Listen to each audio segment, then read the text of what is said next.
cara menjawabnya tidak dengan kata-kata, tapi menjawabnya dengan karya-karya yang nyata. Di situ yang dikerjakan. Tidak bisa difoto, tidak bisa divideokan, tidak bisa dikampanyekan. Tapi kita hanya ingin warga Jakarta bilang begini, syukur alhamdulillah untung tinggal di Jakarta. Gitu. Bismillahirrahmanirrahim. Assalamualaikum warahmatullahi wabarakatuh. Salam perubahan. Sahabat semua, bicara tentang gagasan-gagasan perubahan adalah tentu berbicara tentang masa depan yang lebih baik. Dan itu diproses dari hari ini. Sekarang, di sini, kita tahu hari ini Indonesia begitu timpang keadaannya. Orang-orang kaya bertambah, kekayaannya semakin banyak. Orang-orang miskin semakin menderita. Yang di sini rakyat ada yang dipaksa vaksin, diintimidasi. Yang di sana pulang dari jalan-jalan dari luar negeri tidak karantina. Katanya karantina di rumah, tapi ternyata kepergok juga di mall. Yang kaya bisa nyogok 40 juta kayak Rahel V-nya dan dibebaskan, tidak dipenjara karena dianggap sopan oleh hakim di pengadilan. Tapi di sebelah sini ada seorang nenek yang mencuri kayu dan konon katanya itu bukan mencuri karena di lahannya sendiri. Itu dihukum sampai 1 tahun, bahkan sudah berlaku jauh lebih sopan. Bahkan memohon maaf kepada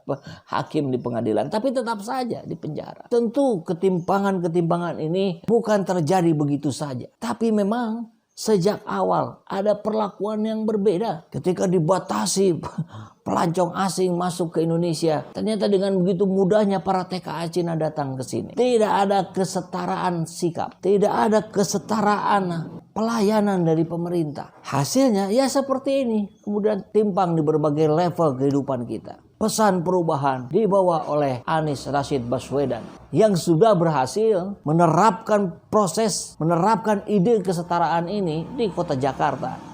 Nggak perlu berpanjang lebar lagi, kita langsung saksikan apa ide gagasan yang sudah dilakukan oleh seorang Anies Rashid Baswedan. Setara. Kemudian kita bicara tentang maju, sejahtera. Tidak mungkin dalam perasaan kesetaraan ini tidak ada. Nomor 1, bangun perasaan kesetaraan. Saya beri contoh, PBB kita di Jakarta. PBB kita itu, pajak pembangunan, itu naik dengan angka yang fantastis terus-menerus tahun ke tahun. Apa yang terjadi? Secara pelan-pelan kita menggeser mereka yang miskin untuk tidak berada dalam kota ini. Oke? Kita geser untuk keluar. Dengan cara apa? PBB-nya naik. Ketika orang selesai berdinas, dia pensiunan, dia tidak mampu lagi bayar PBB.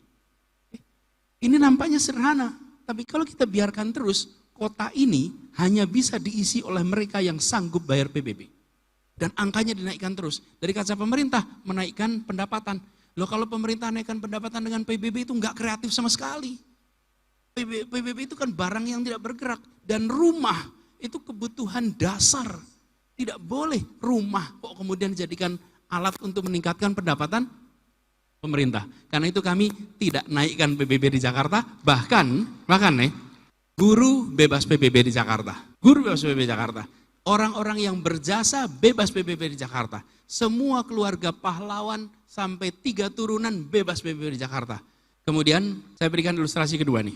Orientasi warga tentang ruang pola perilaku, ruang interaksi, ekosistem sosial. Ini saya berikan contohnya di sini. Kalau saya ditanya cita-citanya apa? Cita-citanya ini Bang ya, tanah itu bila dipakai untuk kegiatan produktif, maka dia berbayar PBB, bayar pajak. Kenapa? Karena dipakai untuk kegiatan komersial, produktif. Tapi kalau untuk hidup, untuk tinggal biar nggak panas dan hujan, kenapa dipajakin?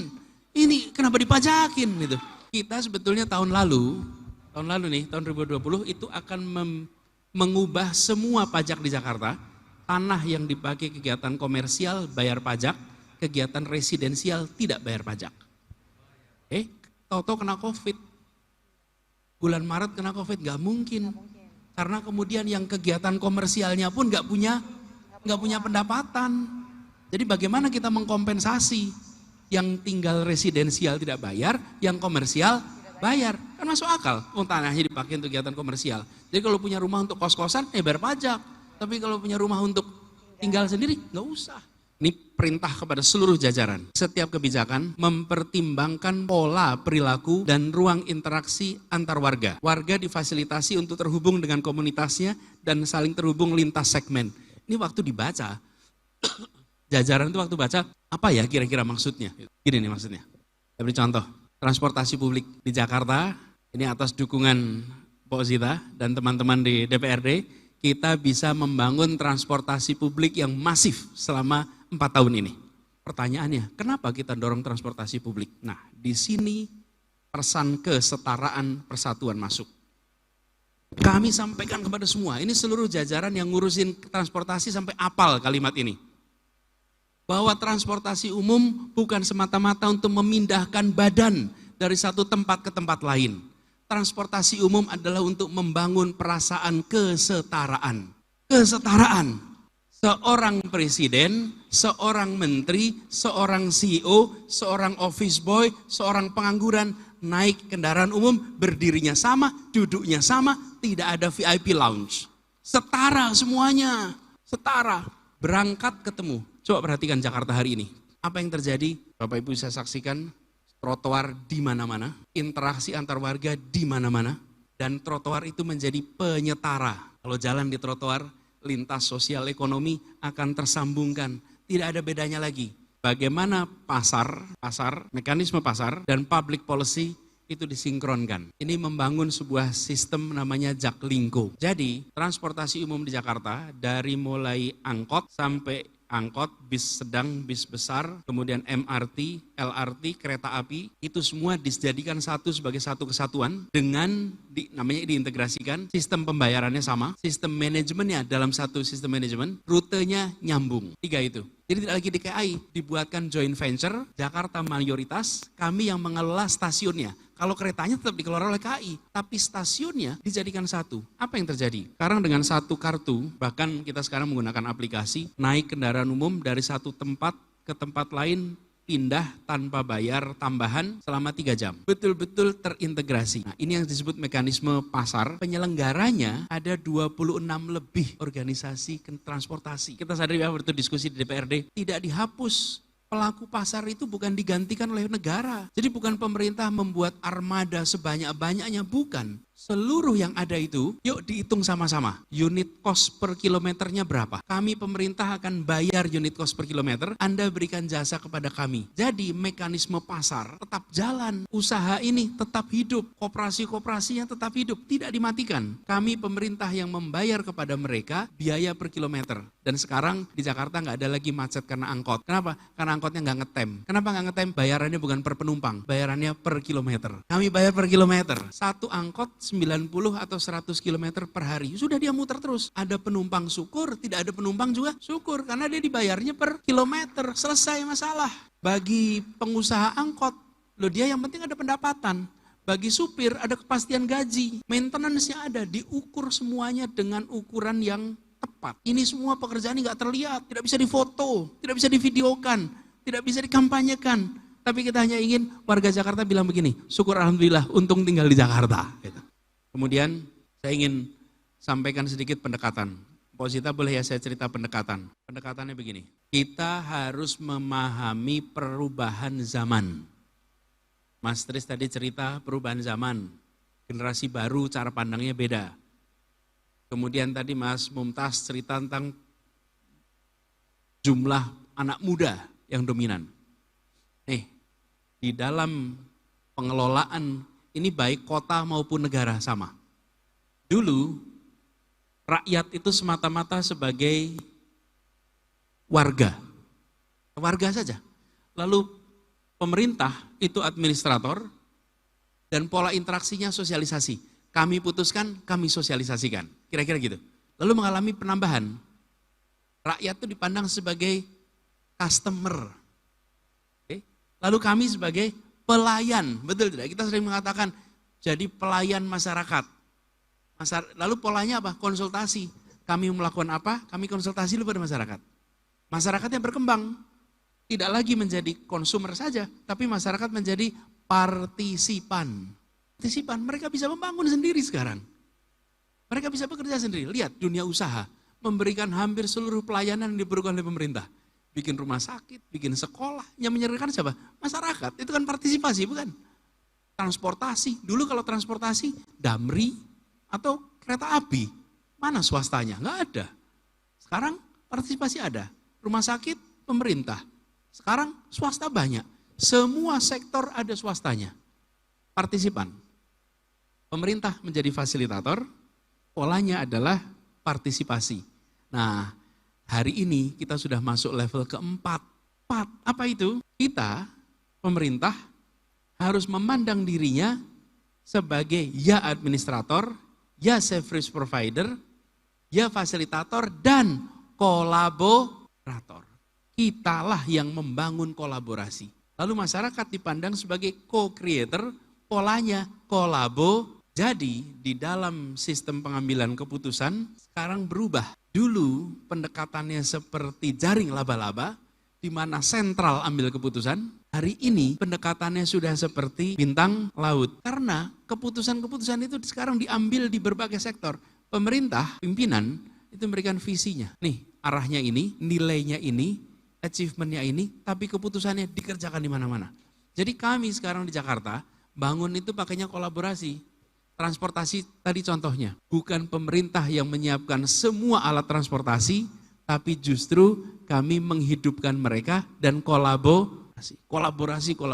Penanganan COVID juga sama, kolaborasi. Jadi kita di Indonesia hari ini, terutama di Jakarta, bisa mengatakan kita sudah sampai level 4,0. Ini yang sedang dijalankan di Pemprov DKI Jakarta, di mana masyarakatnya co-creator, pemerintahnya collaborator, pola interaksinya kolaborasi.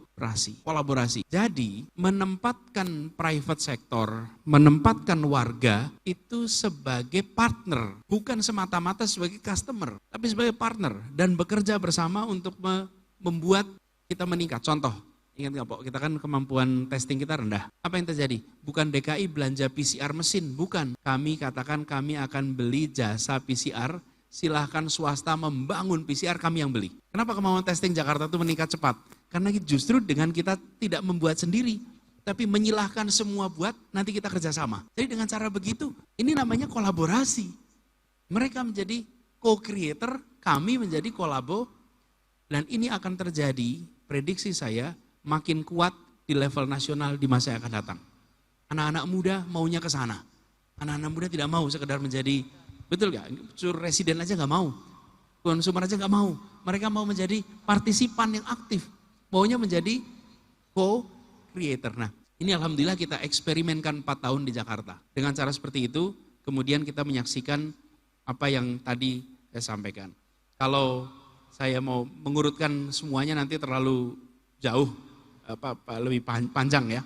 Saya ingin sampaikan bahwa kami di Jakarta ini, insya Allah akan terus menjalankan amanat ini dengan sebaik-baiknya. Bahwa kita ingin Jakarta lebih baik, yang ada kesetaraan, ada kesejahteraan, ada kemajuan, ada kehidupan yang nyaman, ada kelestarian, dan ada persatuan. Ikhtiar itu insya Allah kita tuntaskan dengan sebaik-baiknya. Masih ada 1 tahun lagi, dan 1 tahun ke depan, insya Allah nanti ini semua beres dan baik. Bahwa sekarang kita punya janji nih, janjinya ada 23, rumuskan dalam rencana kerja, habis itu kita tidak mengecek kepuasan publik. Tapi mengeceknya apa? Eksekusi program. Tidak ada yang namanya survei. DKI tidak pernah menyelenggarakan survei kepuasan publik. Kenapa? Karena kita tahu bahwa kita insya Allah bekerja 5 tahun. Bekerja 5 tahun. Kita udah komitmen kerja 5 tahun. Karena itu dulu ketika ada turnamen tahun 2019, kita tidak ikut turnamen itu Pak. Kita ikut tetap pada track ini. Sesudah jalan 3,5 tahun, baru kita mulai melakukan testing. Apa opini publik atas apa yang kita lakukan. Kalau sosmed pasti rame terus. Hari ini dipuji, besok bisa dicaci. Hari ini selangit, besok bisa senungslepnya. Karena itu gak usah pusing, relax saja. Kalau sosmed itu pasti begitu. Makanya prinsipnya dari dulu, dipuji tidak terbang, dicaci tidak tumbang. Gitu aja dipegangnya. Tepuk tangan dong buat Pak Anies. Jadi kalau dipuji tenang aja. Karena siapa tahu besok nungslep gitu. Iya betul. Ada masa, kadang-kadang kita di Jakarta ini hal yang kecil aja jadi besar. Betul. Tapi ada hal yang besar jadi kecil. Iya. Kemarin contohnya Bang, para Pemret itu melihat Jakarta International Stadium. Mereka itu banyak yang bilang, Mas ini ada barang sebesar gini kok kita nggak tahu ya. Gitu. Jakarta International Stadium, karena itu nanti akan menjadi stadion terbesar. Dengan terbesar, iya. Terbaik, karena bisa indoor. Iya. Jadi hujan pun bisa pertandingan di situ. Di Indonesia ini kan kalau pertandingan sepak bola itu selalu sore. Apa sih konsekuensinya kalau pertandingan sepak bola sore itu? Udah capek. Pada nggak sholat maghrib. Iya. Udah, yang nonton sepak bola itu dijamak. Kenapa? Lah mau 80.000 orang mau sholat di mana? Iya. Mulai pertandingannya jam 7. Akhirnya semua orang jamak itu. Sekarang sepak bolanya bisa indoor tertutup, jam 10 pagi bisa sepak bola, jam 2 siang bisa sepak bola. Ini kelas dunia ini gitu. Nah, terus saya bilang gini, memang betul di Jakarta ini barang besar bisa nggak kelihatan, barang kecil bisa jadi gede. Kecemplung got aja. Ah, itu dia tuh saya baru mau Kecemplung tanya got itu, aja Pak. itu. So not important gitu kira-kiranya Iya, kan. iya. So rame pula gitu. Rame ya. Saya sampai ibu saya tuh bilang, "Nis, memang tadi kecemplung got ya?" katanya.